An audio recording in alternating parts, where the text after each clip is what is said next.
Hello everyone. I wanted to share with you something I saw today here in Shenzhen.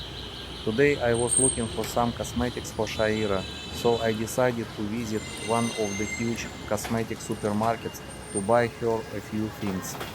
I found everything we needed, and after shopping, I noticed another building right across the street. Before, that place used to be a market for tablets and electronics, but now there's a brand new sign outside saying it's also a cosmetics market. So I thought, why not take a look inside? And honestly, I was shocked by what I saw there.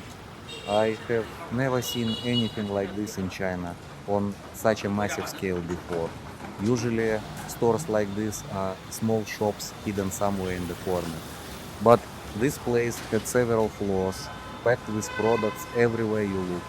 The size of it, the atmosphere, the variety, it was absolutely crazy. Of course, I can't show everything here, but if you want to see the full version, you can find the link in the description below.